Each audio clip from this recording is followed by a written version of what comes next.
Hello, I'm Liz Shannon Miller, and welcome to a new installment of Liz Tells Frank Live. Liz Tells Frank What Happened in 50 Shades of Grey, featuring Frank Smith and a wonderful live studio audience, was recorded on January 23rd, 2015 at Nerdstrong Gym in North Hollywood, California. Be aware that the following contains adult language and themes. Please enjoy Lauren Ludwig's wonderful introduction for the evening, and then prepare to discover the secret origins of publishing wonderkid 50 Shades of Grey. In your eyes, I touch on you more and more every time. When you leave, I'm begging you. Thank you guys. Thank you guys. Thank you, Liz Tells Frank, for having me here to tell you guys the absolutely true story of the genesis of Liz Tells Frank. Many, many years ago, in an age when gods still held sway in the hearts of men, when Zeus and his pantheon controlled the ebb and flow of mortal life as the moon controls the sea, in this time there lived a queen, a mortal woman, who was the sole leader of a tiny city-state to the north of Athens. Her name was Queen Liz Milarakis. Queen Liz began her reign at an early age, and with no authority figure to guide her, grew up selfish and proud. She deemed all suitors beneath her and denied the common people wine and figs. Queen Liz was particularly mean to her household slaves, the most lowly and pathetic of which was named Frankolis. Alone in her marble palace, Queen Liz loved but one thing in life: popular culture. Plays, epic poems, mask work. Queen Liz enjoyed it all with equal gusto. But sadly, Liz grew selfish and stubborn in her love of the arts. One night, when the person she was sitting next to at the amphitheater refused to acknowledge that the works of Aeschylus had weak female characters, Queen Liz grew tired of public discourse about entertainment. She proclaimed that it was now illegal for anyone but her to enjoy the arts.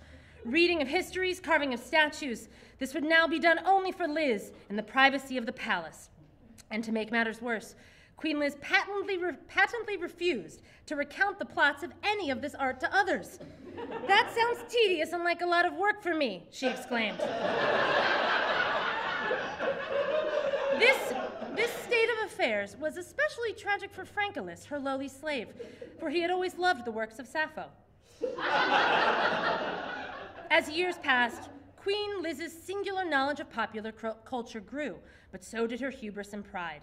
One day, after a particularly rousing solo mask workshop, Queen Liz announced to no one in particular, "I am the most informed person in all of Greece with regards to popular culture. Not even Athena herself knows more about entertainment trivia than I." Before Queen Liz had uttered the "I" in "I," a crack of thunder split the sky, and in a shower of golden light, Athena was before Liz. "Queen Liz," bellowed Athena, "you have offended me, and thus my father Zeus. If you are so well learned in the sphere of popular entertainment, then I command that you compete against me in a test of knowledge." "Name the time and place," boasted Liz, and thus, on the appointed day, Athena and Queen Liz battled in the public square. The 9 muses served as judges and wrote up the trivia questions. The battle was a long and hard one. Queen Liz knew her mosaics, but Athena knew them too. Queen Liz could mostly sum up the Odyssey pretty well, but that's also about how well Athena could sum it up. After many, many hours, just when it seemed the battle of wits would rage forever, Queen Liz's mortal form was tested when the muse of tragedy asked the question, "In the year 1998, actor Ryan Gosling will play which legendary Greek hero?" Queen Liz balked. "What? That hasn't happened yet. Who is Ryan Gosling?" Athena laughed cruelly. "Foolish mortal, you have learned the limits of your power. The answer is young Hercules." "Now, as punishment for your selfish hoarding of popular entertainments and your hubris, I command that you make art available to all again. And, furthermore, for the rest of time eternal, you will be compelled to retell any entertainments you watch or read to your slave Frankolis and his future descendants." "Wait," clarified Liz, "are you saying I'm immortal?" "Yes, but in a super cursed way." Also, I have some rules regarding this curse. 1, when you tell Frankolis and his descendants about stuff, you must do it in a public forum in North Hollywood. To increase your shame and to remind you of the day that you were bested in public by me, Athena. 2, at these public forums, the audience should be encouraged to chime in with their own thoughts and questions about the piece of popular entertainment you're telling Frankolis about. 3, if the audience wants to chime in, they must use a bell system you have installed at your own expense. This bell system must be manned by a bell master. The bell master's job is to notice when someone's hand is raised and to alert you, Liz. The audience members should also be warned that they must wait for you, Liz, to call on them before speaking. This is imperative for maintaining order, Athena bellowed. She continued, lastly, if the audience brings communication devices to the event, be they tablets, scrolls, quills, phones, or tablets, these devices should be silenced, though live tweeting is encouraged. This will make sense in the future! Athena screamed as Liz cowered. Thus, Queen Liz, your fate is sealed, Athena concluded, perhaps by spending eternity telling Frankolis and his progeny about various things, you will learn humility, empathy, and the reason that novels like 50 Shades of Grey exist.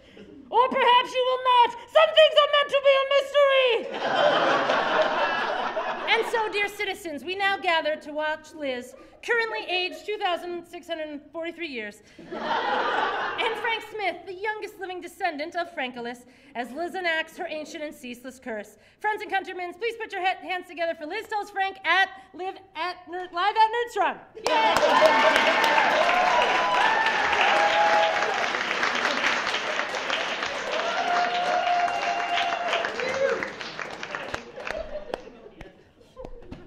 God damn. Lauren Ludwig, everybody. Good Lord. It's all true. It's a true story. I look good, though, for my age, I think. Oh, amazingly well preserved. Thank you. Thank you, Frank.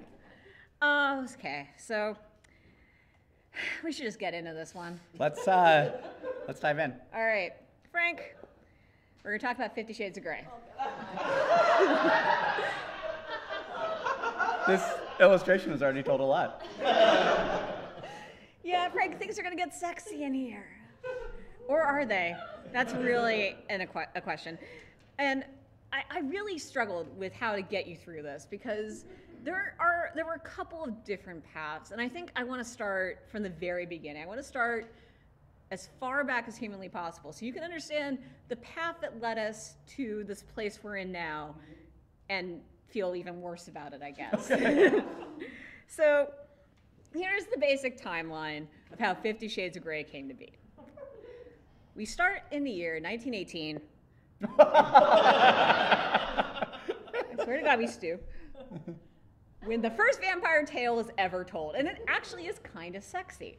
The Vampire, which is from 1918 and by a guy whose name I had written down at one point and have not apparently saved anywhere.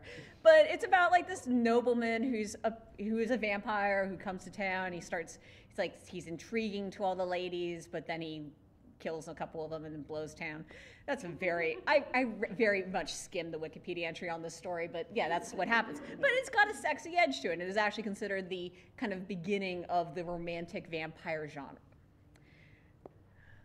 Loads of sexy vampire media thus ensue. I have chosen, as this one example, a Swiss pop song. Vampires are alive.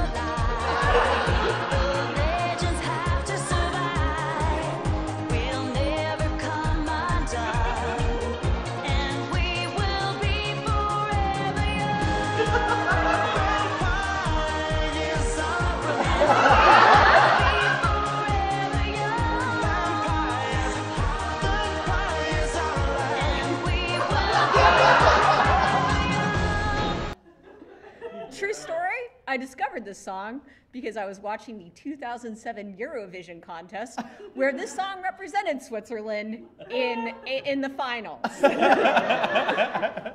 It was actually really wonderful. There was explosions and backflips and lots of dancing vampires, as many as in that video. It was wonderful. Anyways, so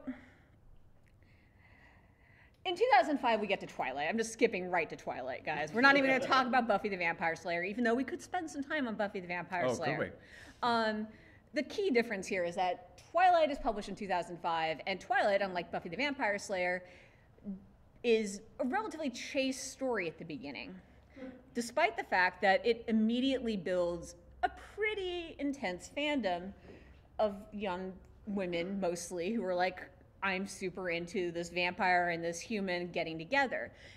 Unfortunately, and this fervor is only built by the ensuing films starring two very attractive people who manage to, on camera, act like they don't actively despise each other. And it's one of those like self-perpetuating cycles. Like they make 5 years and they make 5 movies in 5 years, which is like a Woody Allen level work ethic. Productivity, yeah. And so the movies come out, and then the books come out, and then the movies come out, and the books come out. So there's an overlap, but that overlap kind of gets weirdly thwarted for the fans who have become really obsessed with this series in 2008. 2008 is where things get interesting in terms of the fans who really cared about Twilight online specifically. Because in Breaking Dawn, Bella and Edward get married. It is the last book in the franchise. We have literally been waiting 3 whole books for this to happen. And they have remained chaste as vaguely chaste-ish, as chaste as a Mormon author will let them be, which is pretty damn chaste. So the thing about them finally getting married and finally thus getting to have consensual, what's the word for married sex? Intercourse. Consummation. Consummation, like legally, I don't know. A routine.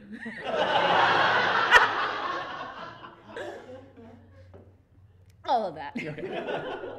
But the thing is, up until this point, Stephanie Meyer, the author, has never established what the rules are for fucking in the Twilight universe between a human and a vampire. Like, this is all kind of a mystery. It's just assumed weird, I guess, or not like humans do. Turns out, Twilight sex is really weird sex. Very specifically, Bella and Edward fuck on their wedding night. It is violent and pretty uncomfortable for everyone involved. It's like fucking a Klingon, except that the Klingon doesn't make you breakfast in bed in the morning and just feels really guilty about the fact that he's a vampire and has totally fucked up your vagina. And the best part then is that you get super pregnant right afterwards. And your vampire baby is killing you from the inside, and then your vampire husband has to tear the fetus out with his teeth because that's the only way to permeate the uterus that is carrying the vampire. I'm sorry. I promised someone that this wouldn't get super weird and gross, and I've clearly failed right away. I'm not making any of this up, by the way. One of my all-time favorite memories is at a Comic-Con, I somehow was in a New Moon panel, and my excuse is that I was seeing, Frank, I was waiting to see the first footage ever from the film Avatar, and the panel before was the New Moon panel, so I was like, yes, job, I will cover the New Moon panel if it means I get to watch Sigourney Weaver talk about her character in the third person after watching 15 minutes of 3D footage. That looks actually pretty cool. I don't know. It was fun to remember. It's fun to remember Avatar as like something we were actually excited about seeing.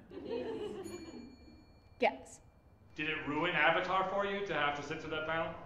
No, because it had this one amazing moment in it where in that panel where Kristen Stewart and Robert Pattinson, playing the leads, were asked what scene they were most looking forward to filming from the future movies. and they said the birth scene from the final book. And I was like, you guys get it.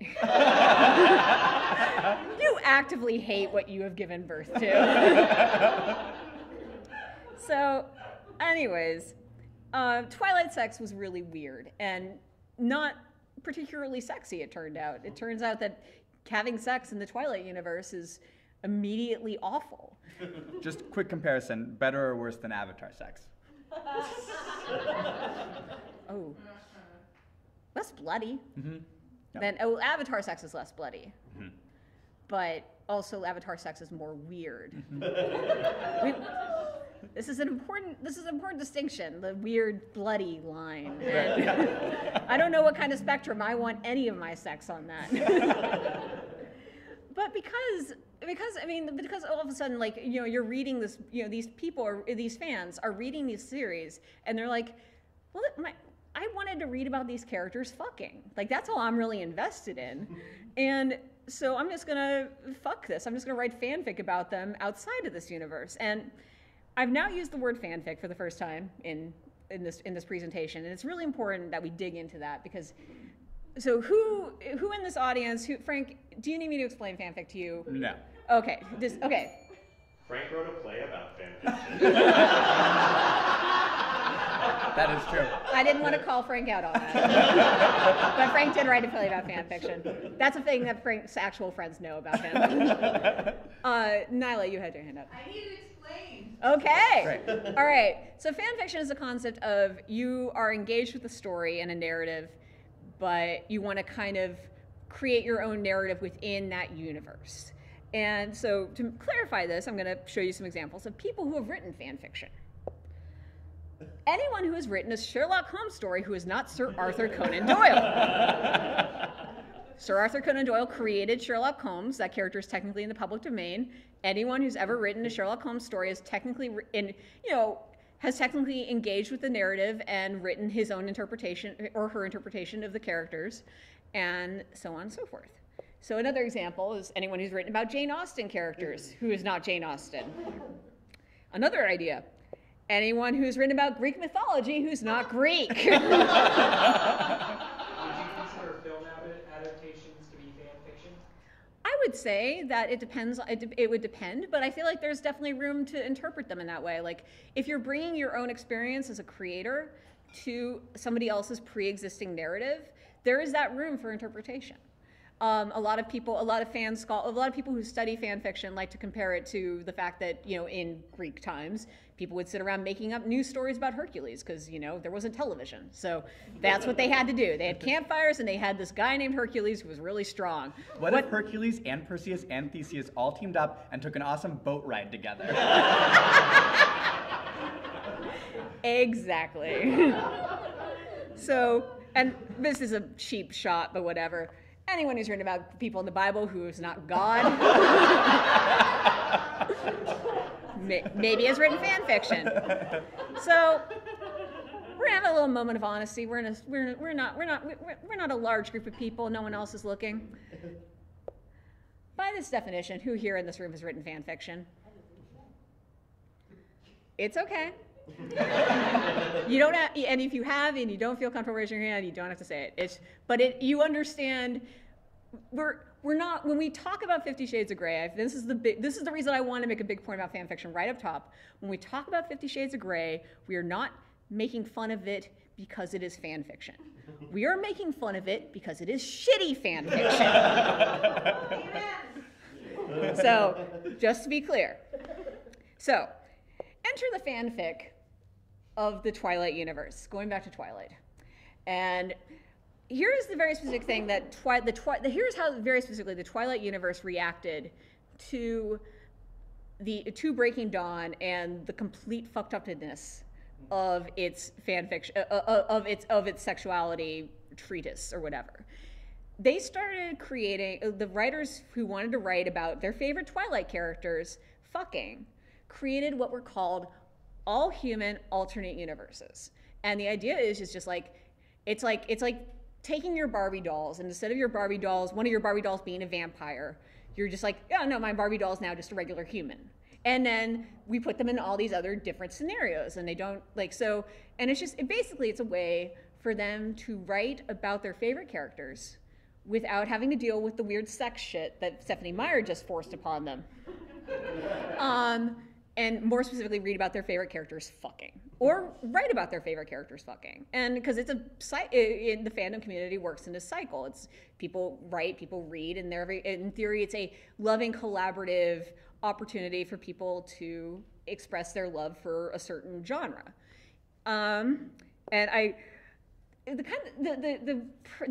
out about the weirdness of the Twilight community through this really great Reddit post that really broke it down in an important way. The quote I'm going to pull from this larger quote that is on the slide right now is, by that point, everyone was just frustrated.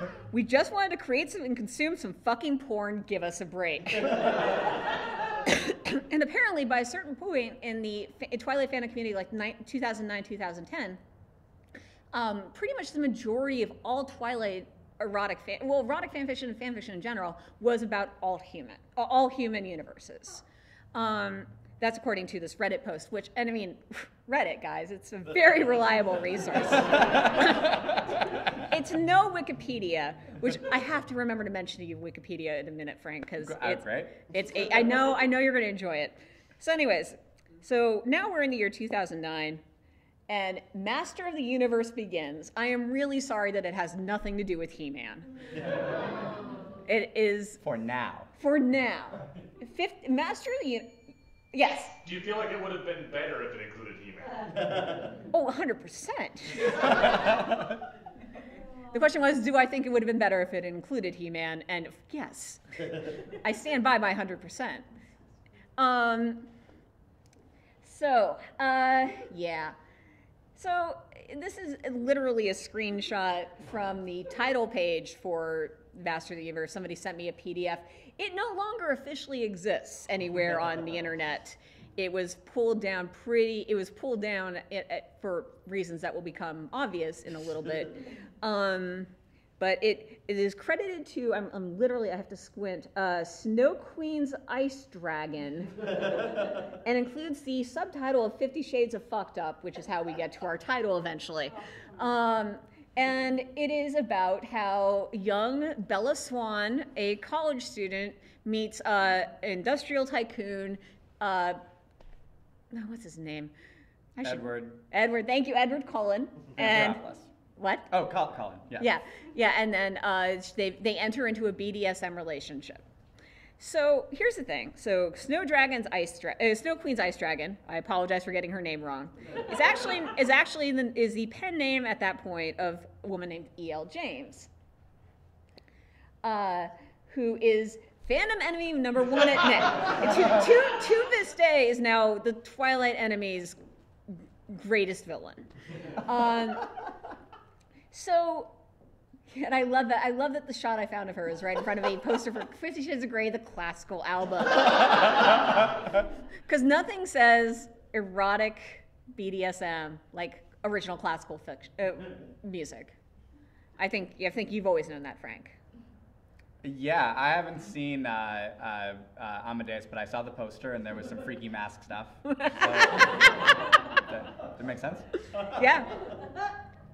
And to clarify why she is not a particular fan of the now kind of desiccated Twilight fandom community, we have this helpful slide series, how to turn your fanfic into a best-selling novel series and piss off all your old fandom friends.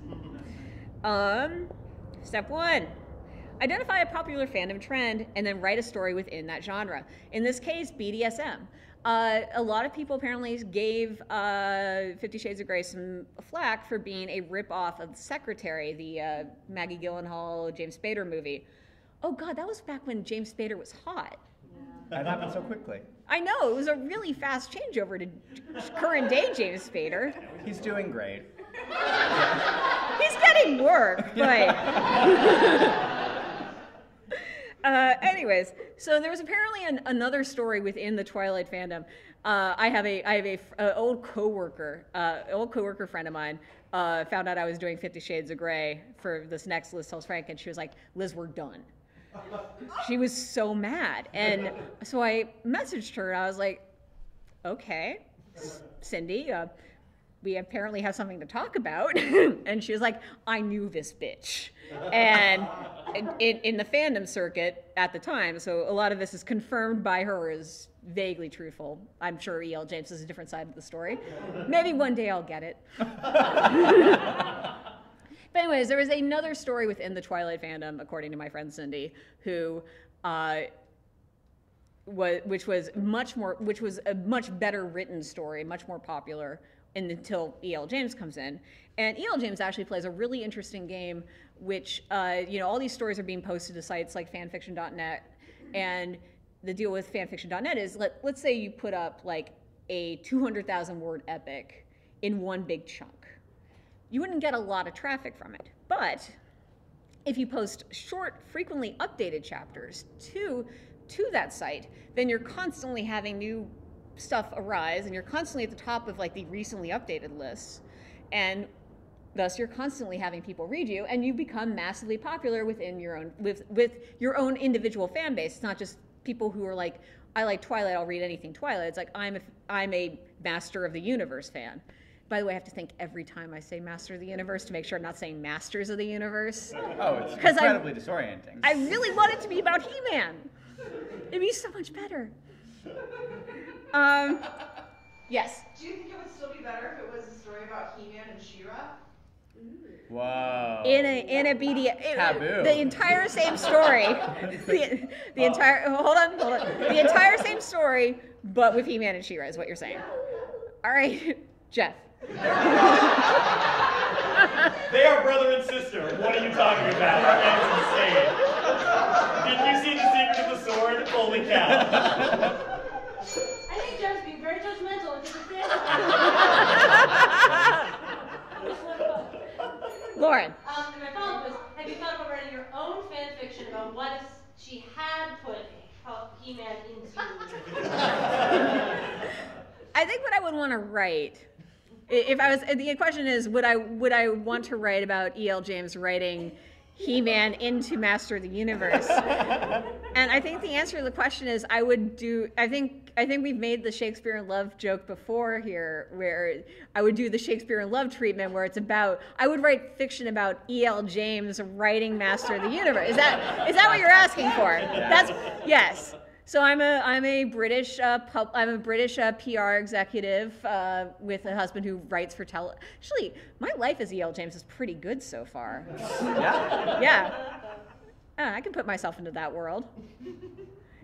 My working title for the earlier pitch is By the Flowers of Grayskull in the Attic. It's a working title.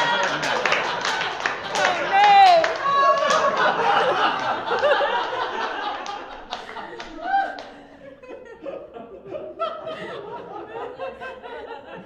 Everything is so sad I right think now. this should just be a free space for us to congratulate ideas. There's no judgment in brainstorming. Oh, God.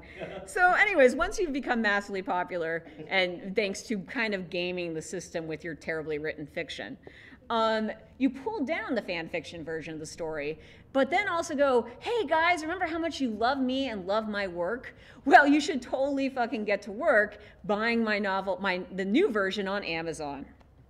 And then you completely shun the original fandom, and you roll around your money. There's at least 1 year where I think she made more money than J.K. Rowling, and which is just kind of a horrifying thought. Just horrifying. So, yes, as I said, Master of the Universe gets a facelift in 2011. It gets 11% of a facelift. This is according to a site called Dear Reader, ran both the original Master of the Universe text and 50 Shades of Grey through one of those plagiarism services that catches cheating college students, and 11% difference. And if you just think about how many times character names are said in the dialogue, and by the way, they're said a lot, because that's 11%. Yeah, it's not good. So that takes us to 50 Shades of Grey as it currently exists. Frank, You got any questions? No, I really did wake up this morning thinking, I've just heard so much about how this book is terrible. What is the crazy confluence of events that let this piece of fan fiction be the one that broke out? Like, I can understand how this particular moment, it's like exactly as e-readers are becoming popular. I can understand like female-driven erotic fiction having a big heyday. But the fact that like this apparently terribly written book succeeded, yeah. I mean, I feel like you've explained everything, and it's just been the most depressing series of explanations that could possibly lead to this endpoint. I think, and I totally agree with you, and I think a big part of that is the whole like, you know, the rosy, happy, sunny idea of fandom. Like, you know, in this Reddit post, it is like, it seems like a really happy community of women who don't even really like Twilight that much. Apparently, like, there's, I think, a quote from it. It's like, nobody hates Twilight like a Twilight fan. They just, for some reason, this was just the thing that hooked them into fandom culture, and this was the thing that got them excited about writing fan fiction. And when it came to pass that Twilight was really, really fucking dumb, as revealed in 2008 with Breaking Dawn, they were already kind of pot committed. They were like, we don't want to learn a new fandom. We don't want to learn a new thing. Like, so it's like this happy community kind of got totally steamrolled by a lot of things. But yeah, so now that we're in a really happy place, here's what 50 Shades of Grey is actually about. This won't take long. So, this is Anastasia. She is totally not Bella/Kristen Stewart. In the film, I'm using film stills here because I don't need to look at that many pictures of Kristen Stewart and Robert Pattinson because I work on the internet. I see plenty of them. You live there. I live on the internet. So this is Dakota Johnson, who is a person whose name I'm constantly trying to remember. She is the daughter of Don Johnson and Melanie Griffith, which is a fact you will forever remember after I reveal to you that Melanie Griffith sent a congratulatory tweet to her daughter about getting cast as the lead of 50 Shades of Grey. She's like, congratulations from your mom on getting that porn film that you really needed. So yeah, Anastasia is kind of, I don't know, she's shy and she's awkward, but wow, if only some guy would notice the really perfect person she is. There's a lot of extra character development that E.L. James brought to the character of Anastasia from the Twilight universe. Yeah. She really grew the character into something new and special. Her name has so many more syllables now. It does. Yeah. Okay, and now we have Christian Grey, who is totally not Edward/Robert Pattinson, and he is a mogul of a major company who is Anastasia. Sorry, wow, Freudian slip there. Anastasia goes to interview for her college newspaper. She's like doing a favor for her sick friend, and they have an electric connection, and then I don't know, they fuck. When I was reading the first book, I've only properly read the first book in this series because there are 3 of them, and fuck them. And when I was reading the first book, I took pretty decent notes, largely to make sure I didn't have to read it more than once. And it's like you can get into like when is one act of sex different from a different act of sex, but 17 times seemed to be my count. I don't know. Other people might disagree. Let's please have an argument about how many specific times. No. So, the thing, of course, and the reason we are talking about this today is that it is not just any sex. It is.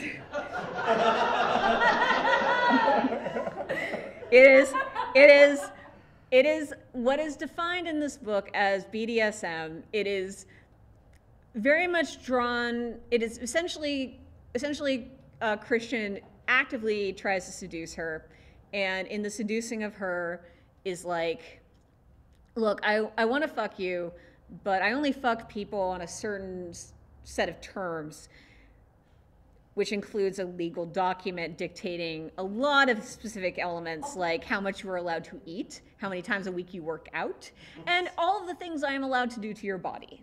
And it is, it's so dumb. Especially because they actively start having sex before she signs the document, and I'm actually not totally sure she signs the document in book 1. Yes. Did she have her lawyer review the contract?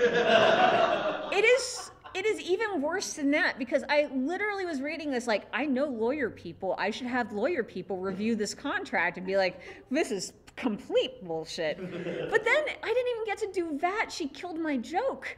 Fucking E.L. James was like, after like the 20 pages of detailed instructions about what this relationship is supposed to be, it's like, well, it's not a legally binding contract. In the dialogue, he's like, it's not official. I just want us to be on the same page.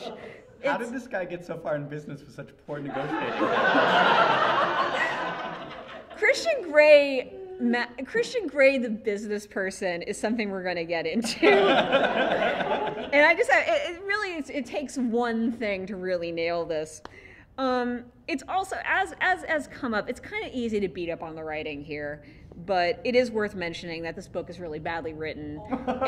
It's Inner Goddess is, I think, the classic like pull quote phrase. It is how she has a dialogue essentially with her own sexuality about like, it's like my inner goddess cried out in excitement, etc., etc. And again, at least mentioned 25 times. That's as many times as I highlighted in my Kindle. Yes. Is inner goddess a metaphysical term or just her vagina? I think it's a metaphysical vagina. In book 3, is there a scene where she fights her inner goddess? Like, maybe in like a junkyard?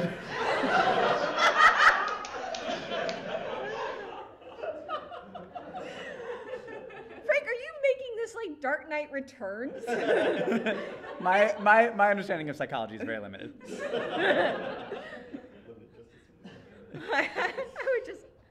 I'm just really amused by the idea of her. Yeah, that's. Sorry, just like what I'm trying to figure out is if her vagina is Batman or Superman in the junkyard fight. Yes, there is a question. So how about rewriting, like doing a fanfic where the inner goddess is actually like Dexter's Dark Passenger? The question is, what if the inner goddess is like Dexter's Dark Passenger?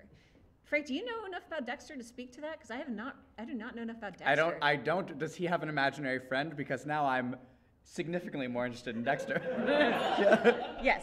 I just want to say that suggestion is awesome. The audience agrees that the suggestion is awesome. I think, based on context clues, I think we're talking about the same situation. Jeff. Okay, great crossover idea. Anastasia's inner goddess versus Dexter's battle of the century. Did they ball up?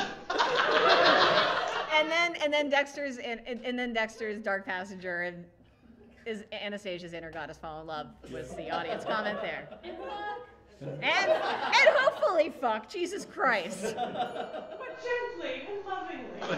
Gently and lovingly. Yeah, there's for a book about BDSM, it's actually kind of inconsistent about how rough the sex is. And we had one more question, I think, for you, sir. I was just going to suggest that the inner goddess is Tyler Durden.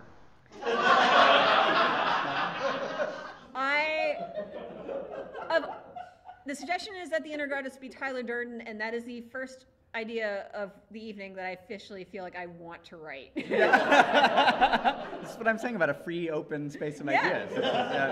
We aren't judging. We're just like letting the dialogue flow free. All right, so here are some sexy moments in book 1. I actually legitimately was like, okay, were there parts of this book that were actually arousing, or not arousing, but like I was like, this is not like unpleasant to read. The third sex scene, so this is 2 sex scenes after, by the way,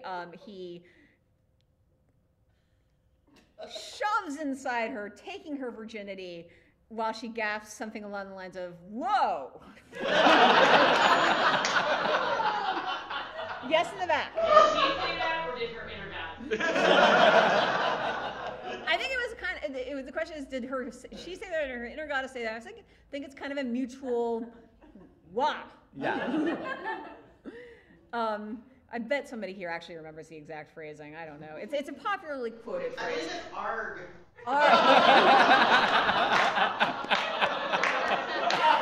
Thank you.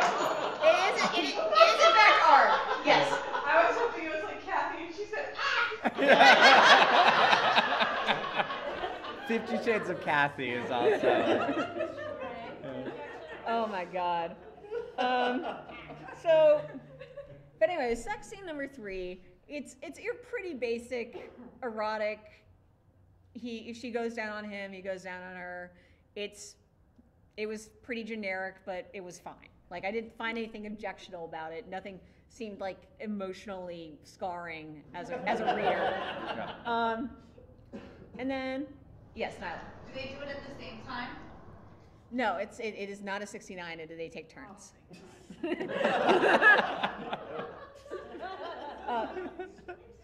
Yes. So is the definition of sexy for the purposes of this argument not emotionally scarring? Standards we're working with here? We are, in fact, working with the basic principle of it's not emotionally scarring and thus sexy. All right, so sex scene number 6 by my count is he gives her some element of control. Again, this is way before I think this is before they've signed the contract, because again, I don't even actually remember when they signed the contract.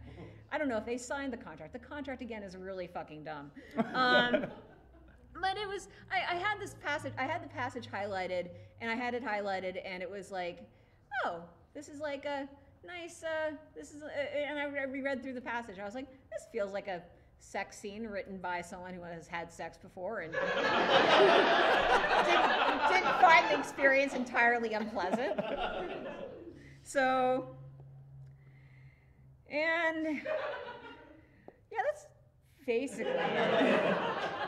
Because at a certain point, as it's becoming clear, Frank, we move into like the more of the fake BDSM elements, or the elements that are just like, it is him deliberately manipulating her into a dominant submissive relationship, her in theory being willing to go for it, but it comes with a lot of emotional abuse, and it comes with a lot of like him being like pressuring her into stuff, etc. It's not sexy.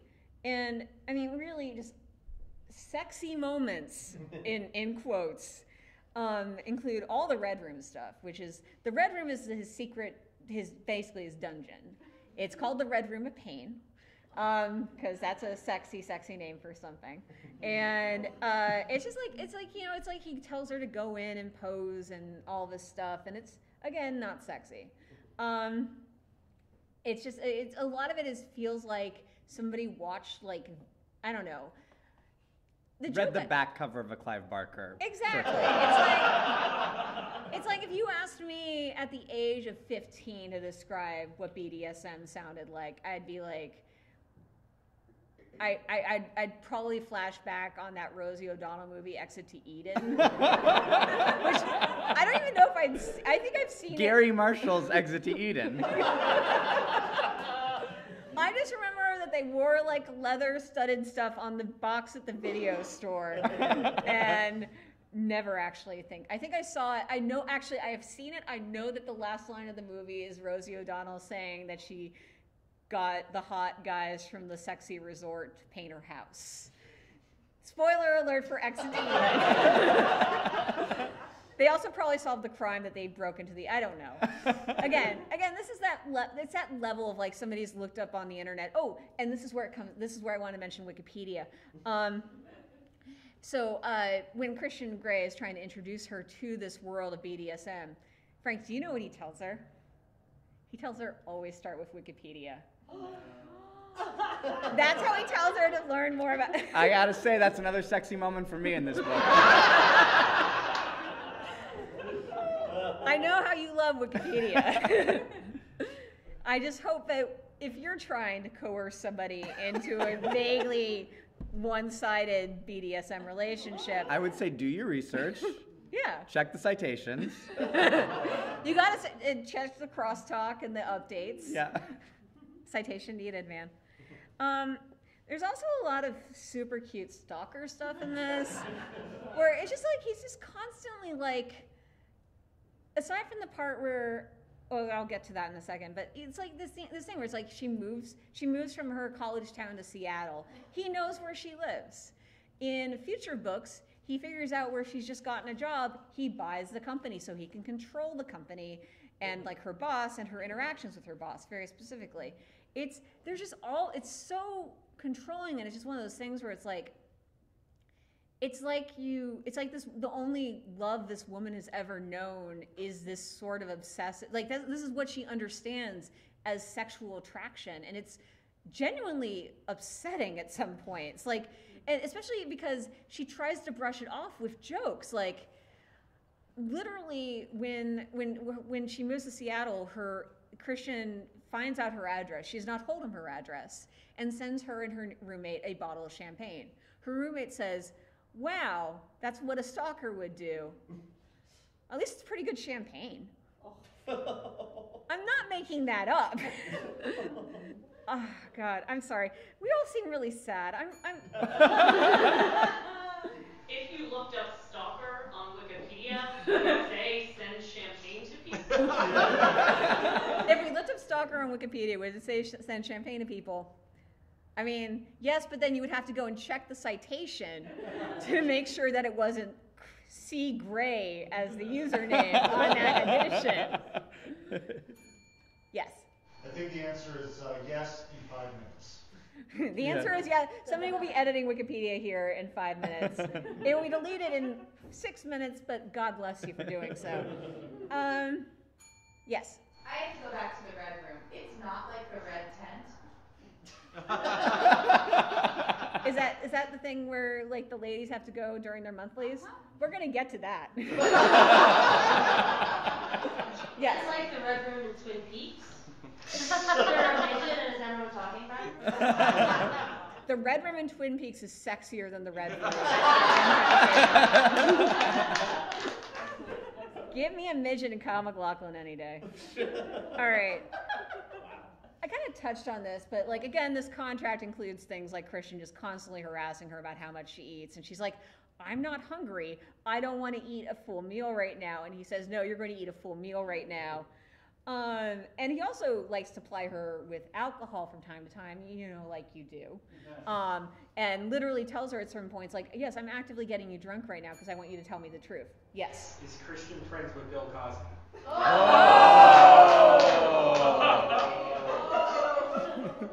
If Christian is not friends with Bill Cosby, he's reading from his playbook.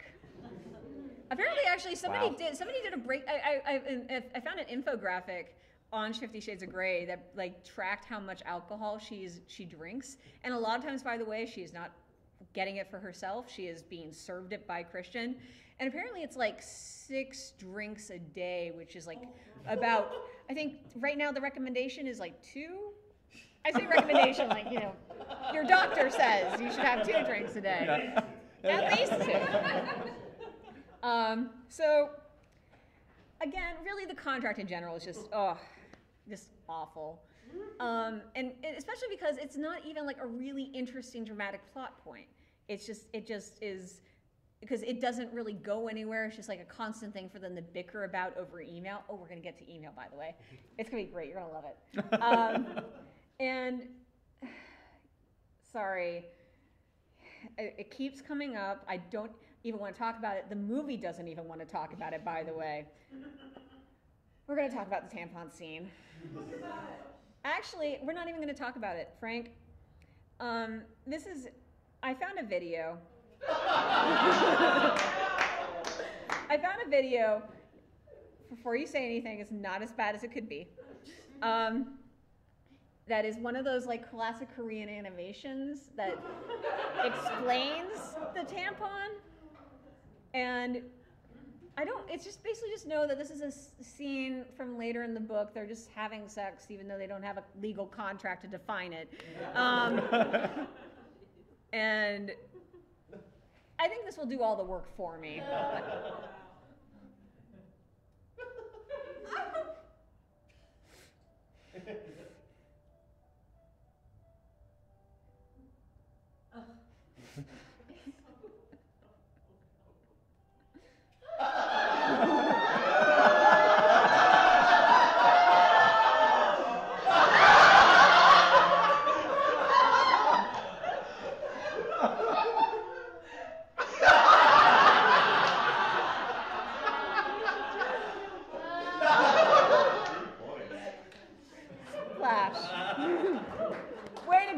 Animators.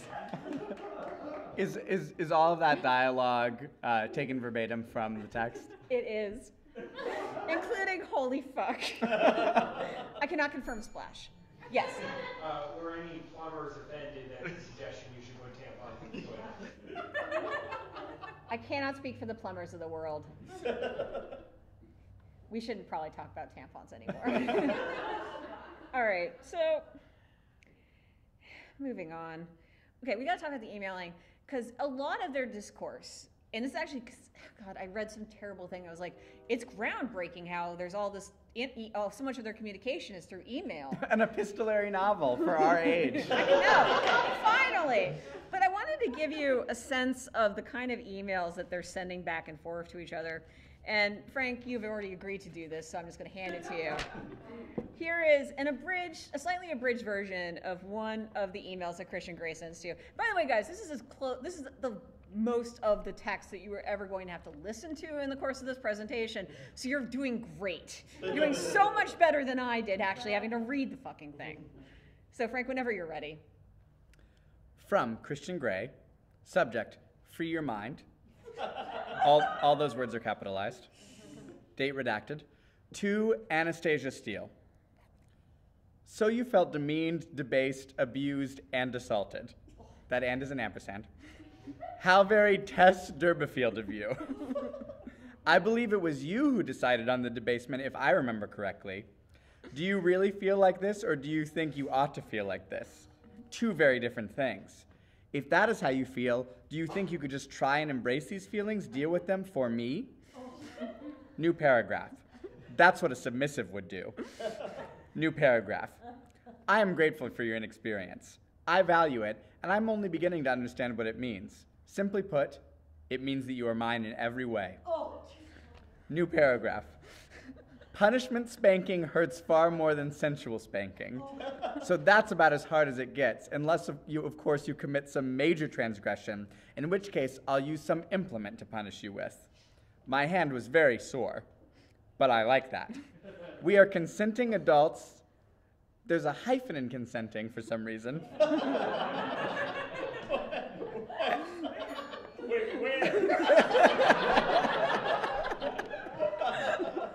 It's consent-ing. Wait, the one thing I will say is that might be my fault. That might be my fault in copying the text down. That is the one thing I will forgive E.L. James. And what we do behind closed doors is between ourselves. You need to free your mind and listen to your body. New paragraph. The world of M&A is not nearly as stimulating as you are, Miss Steele. No comma.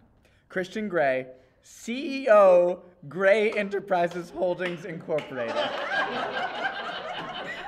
That was a work email. All of these emails, the book is like 25% these emails, and they all end with his email signature, CEO, Grey Holdings. I was reading this during the Sony hack, flare-up, and I could not get over it. Just every time, it's like, you are sending this from your work email account. That's, I think, another piece of fan fiction that should be considered is Aimee Pascal, Channing Tatum email exchanges that slowly take on a 50 Shades of Grey bent. Really, we're coming up with amazing I ideas. agree. Oh my goodness. Okay, so you thank you for doing that, Frank. Oh, anytime. I love epistolary novels. Okay, and so we're gonna get to the thing that I find most offensive about 50 Shades of Grey. We've talked about some offensive shit. Frank, it's really mean to Jacob. So, Taylor Lautner, the Jacob character.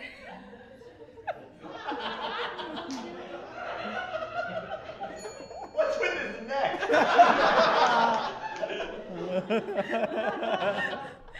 His neck is like that because he's in a bad place. He's being brutally mistreated by this author. He looks like a first edition Alice in Wonderland illustration. With amazing abs. Here's the thing. It's not just Bella and Edward who have analogs in this book. All the characters from 50 Shades of Grey are at some level. I know this because I dug in. I was like, wait, Anna Kendrick's in the movies. Like, who does she play in 50 Shades of Grey? She's like a secretary. It's not exciting. I apologize. But the character of Jacob is very obvious. He's renamed, I believe, Jose. And Jacob in the books, I believe, in the Twilight books, please someone correct me if I'm wrong, is Native American in heritage. I've gotten some nods. Thank you guys. Thank you for confirming this fact that apparently I needed to know. But in 50 Shades of Grey, he's Latino, which you know because about every other one of his lines of dialogue includes something like "Dios mío." He is like a rapey Speedy Gonzales. Because his whole thing is he keeps constantly trying to like assault Bella, and Edward will not. This is how bad the crossover is. Anyways, Jose in the books keeps trying to be like, that I'm supposed to be with Anastasia, and then Christian shows up to save the day to prove his manly. It's one of those classic things where it's like, oh, that's how we prove that he beats her. He beats up a man for her. He's like kind of a rapist, but he beats up a real rapist. Yeah, there you go. So, but here's the thing. I mean, I feel not that I have a strong opinion on this topic, but in the question of Team Edward versus Team Jacob, I am very firmly Team Jacob. Oh, I'm fully Team Edward. I mean, what? Yes. I question your loyalty to Team Jacob if you didn't know if he was Native American. Read the Wikipedia article. Or Wikipedia. Yes. I have no question about your team loyalty to Jacob, because, look at the picture without a shirt on. Yes. Yes, thank you. Thank you for supporting me and Team Jacob. Because Team Jacob is really the only team to be on, because Team Jacob is awesome. And They have friend chemistry. It's not love chemistry. Yes, Team Jacob illegal. He's like, they're all like 12. Yeah. So, but I have actual video evidence of why I think everyone should be Team Jacob, and it's largely down to one of my all-time favorite SNL sketches that I cannot play for you in its entirety because it's already, Jesus Christ, it's already so late. You guys are doing great. We're almost only through. on book 1. Oh God, we're not. Yeah. But I'm just gonna quickly show you guys why I think everyone should be Team Jacob, which is Taylor Lautner did host SNL in the year 2009. Bless his pointy little head for it, because he fully committed to one of the weirdest possible sketch scenarios you could come up with for him, which is as a rabid Team Edward fan. That would be him on the left. Love. What is it? Can it be planned, or is it fated? I believe it is. And the moment I heard Edward say, I don't have the strength to stay away from you anymore, I knew we'd be together. I'm sorry, does she think she's gonna end up with the fictional vampire from Twilight? Not think. No.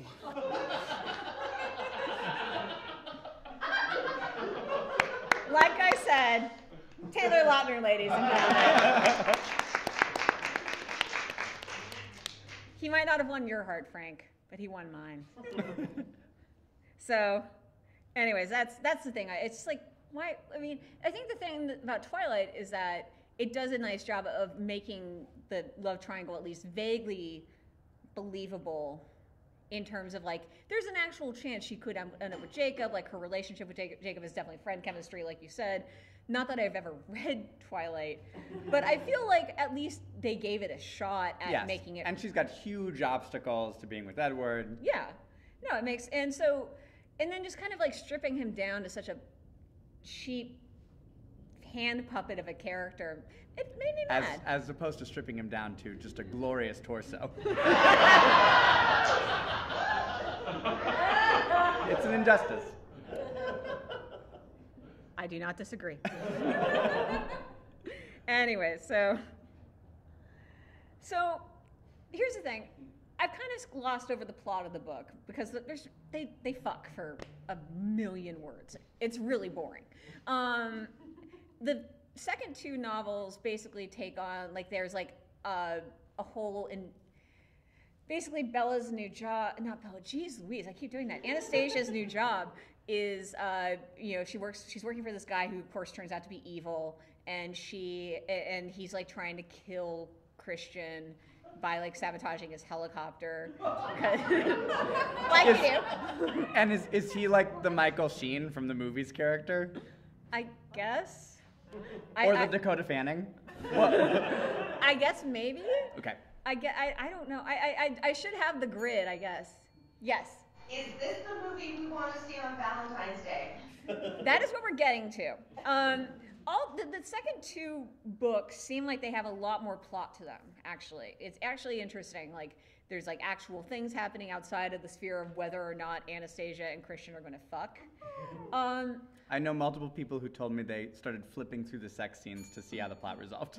Yes. What is the sex ratio from the first book to the second and third book? Is it like 17 again, or is it down, or is it more? You know, I'm hearing murmurs about down. I would have to say, I will say that there's more plot in the second two books. I have not read the second two books. There's more plot in them. So no sex. But I think there's sex still. God, of course there's sex still, because. That's what we're here for. Yeah. There's more sex. There's more sex. Is there more? Is there? I think it was less in the first book, but there is more sex to be had if you keep reading. Well, there you go. Yes, the point is that you can keep going for more. And I will say, here's the thing about the movie, or the first book, and what would in theory be the first movie. I can't confirm or deny how the first movie ends, but the first book ends with them breaking up.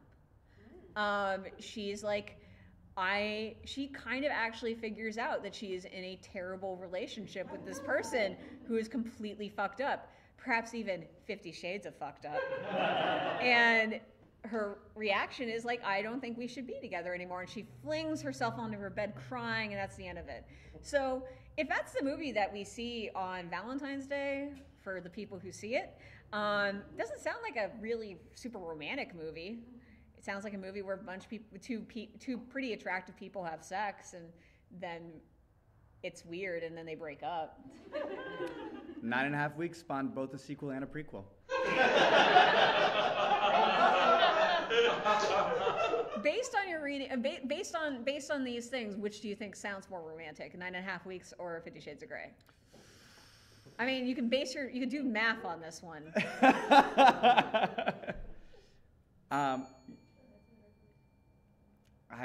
Probably a tie. Will this movie start a new baby boom? Oh. That's a really good question. Will this movie start a new baby boom? I do not know. Most of the women who go see this are going through menopause. Most of the people going through this are going through menopause, so we're cool, is the comment from the crowd. What do you think this book says about the relationship E.L. James has with her husband? E.L. James and her husband, as far as I know, have a relatively normal relationship. I know that I went looking him up because I had read something about him being a TV writer. He's written a couple of like British procedurals, and he's had to give interviews explaining, I am not Christian Grey. So I don't know. She does refer to him in some of the author's notes on at least one of these versions as her master of the universe. So the thing is, like, they're spinning one story, but remember, she's also pretending that this didn't start out as Twilight fan fiction, to the point where she felt very comfortable apparently going into development meetings with executives and them asking her who her first choice was to play Christian Grey, and her saying Robert Pattinson. Amazing. That was her first choice to play Christian Grey. So I think we had a question in the back there. I was just going to say that this film might trigger baby boom if I watch it, because I might blow up babies. That's the only thing. Yeah, I don't know if the babies have that coming. Yes. Do you think that it was intentional that the character Mr. Grey is also the same name of the character that James Spader plays in Secretary? That they was also Mr. Grey? Amazing. Oh, whoa. Well, the question is, the character James Spader plays in Secretary is also named Mr. Grey, which explains a lot now. Yes. Do you think it's also a coincidence that Mr. Grey is the name of the alien that possesses Homeland and Dreamcatcher? Jonesy? That possesses poor Jonesy. He's not Jonesy. Guys, if you haven't seen Dreamcatcher, I'm not even going to subject you to explaining that. Liz tells Frank. Yeah. Yes. E.L. James ever have any apologies for Britishisms in her writing that she never fixed, like fruits and veg? Oh, that would involve the book having been edited at all. Put your trainers in the sink. So the big thing about this movie is that it doesn't, the source material does kind of genuinely blow. But, you know, in theory, you could take this basic concept and make something interesting out of it. And the one thing I do respect Universal for is they picked a pretty unconventional choice in terms of director, Sam Taylor Johnson. Yes. You know, who has her own what I'm assuming is a pretty interesting sex life of her own. Are you referring to her child groom, Aaron Taylor Johnson? You mean, yes, yes, her incredibly well sculpted torsoed child bridegroom. Yes. Did you also think that you would probably cast him in this movie until you realized he's too young to play Christian Grey?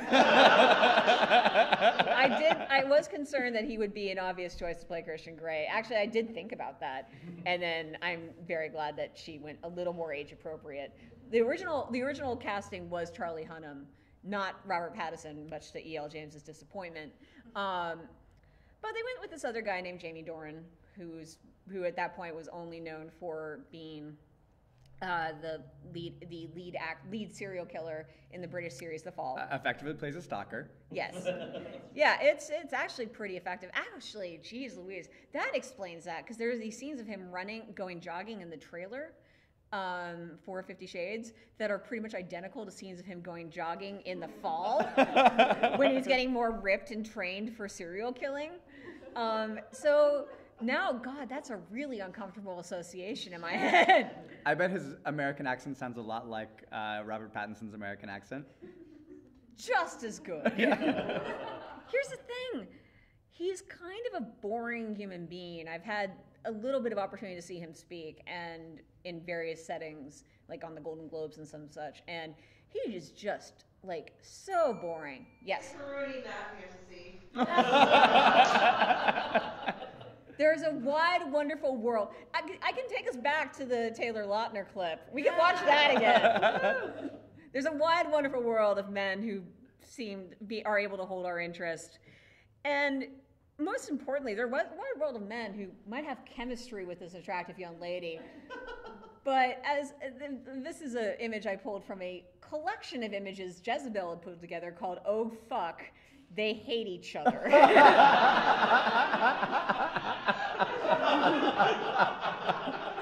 And it's really true. If you look at a bunch of publicity stills of them together, they do not look like they enjoy each other's company or particularly want to be having sexy times with each other. It's really, and again, I think it's just a factor that these two people, I mean, it's one of those things where if like a great director was taking on this project and she had two great leads to work with, the movie might have been able to pull out of what ultimately is otherwise a tailspin. But yes. So I don't know. Is she writing the screenplay? Because maybe they can get someone to write fanfic about 50 Shades to write the movie. Maybe if they did that. Like Tom Stoppard. Yes. If we could have the Rosencrantz and Guildenstern are dead of 50 Shades of Grey as the base script for 50 Shades of Grey the movie, I think we'd be in business. I think we fixed it. What's happening with Jose and the Anna Kendrick character? I don't know. She's a secretary. He's a photographer who says Dios mío a lot. That's an unlikely love connection if ever I've heard one. So, Frank, it's finally time for your final thoughts. We've basically, in case it's not clear, Christian and Anastasia end up happily ever after at the very end of book 3. They've had kids together. I think they're basically, she's cured him of his fucked upness. He doesn't make her sign a contract for the kids. I don't think so. It's not in the original contract anyway. He'd have to file an addendum. Yes. Do they make the kids sign any sort of? They're toddler. The kids are toddlers at the end of the book, but who knows what 100 Shades of Grey could be like. Has the Red Room been converted into a playroom?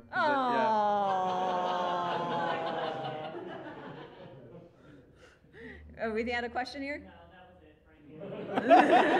Frank. Aimee and I are often on a common wavelength. That is true. So, Frank, what do you think? Well, this was a grimmer and more sobering experience than I thought it was going to be. This was a little darker. I don't want to say I didn't have a great time. No, of course not. But I thought it was going to be kind of fun and frothy and a little bit naughty. But a lot of it was pretty creepy. Congratulations, you now know what it's like to read 50 Shades of Grey.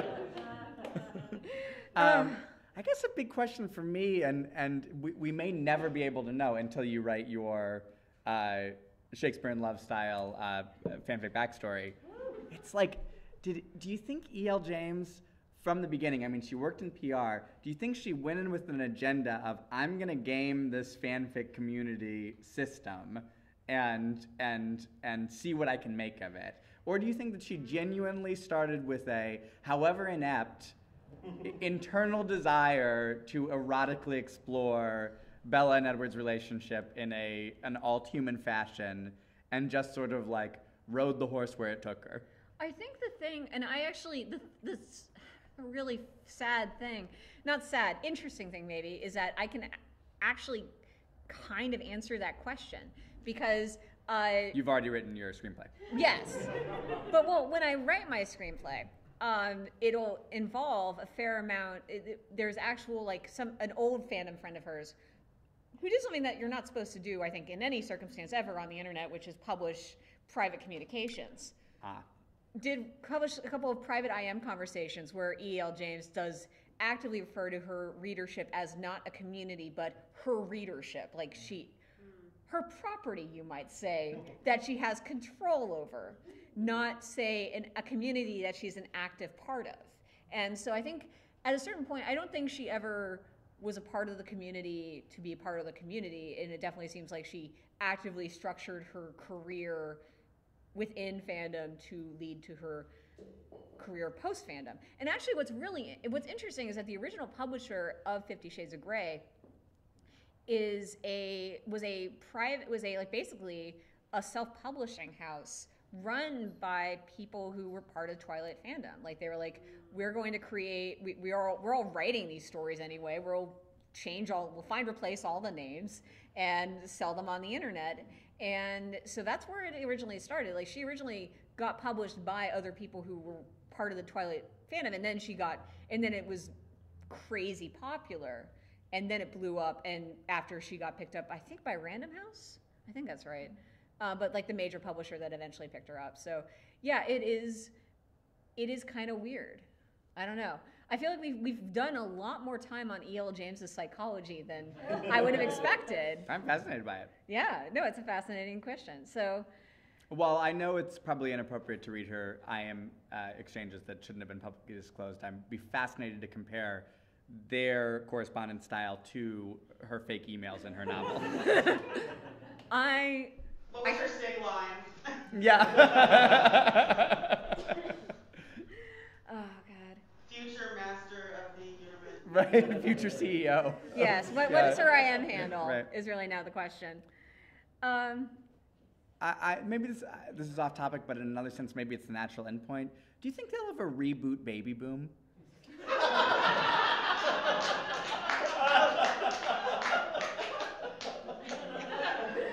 Which Baby Boom? The Diane Keaton, Sam Shepard. She gets an apple orchard. It has real serious possibilities. Oh, I'd be interested. Yeah, I do not know Baby Boom at all. Oh, it's a wonderful record. It's a movie. Of a particular mid to late 80s moment. Oh, yeah. It's a film. Yeah. Is this written by Nora Ephron? It feels like it's written by Nora Ephron. I think it's by Nancy Myers and Charles Shire. Yeah. Oh, that explains it. Yeah. The dark twin of Nora Ephron. Exactly. Yeah. Yes. I think that they will remake any movie after this movie's a big hit, as long as it spends a lot of time on the female orgasm. Yes. Well, and then maybe something good has come out of this. Yeah, but the female orgasm isn't really that big a deal here.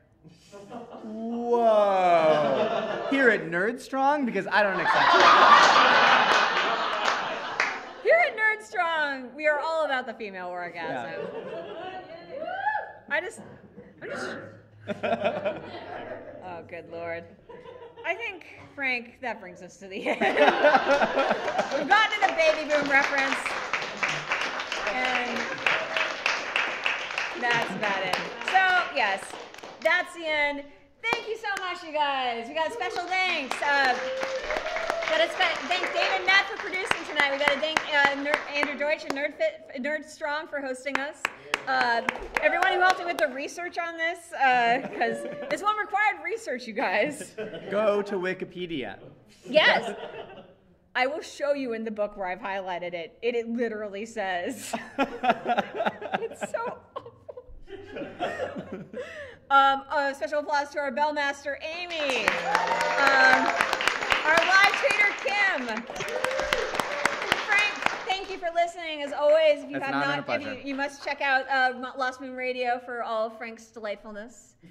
And thank you guys for sticking with us. Yay!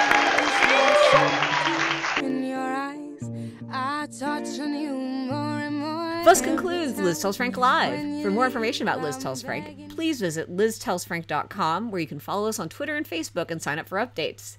Those will be updates about important things, like when you might be able to experience the next Liz Tells Frank Live.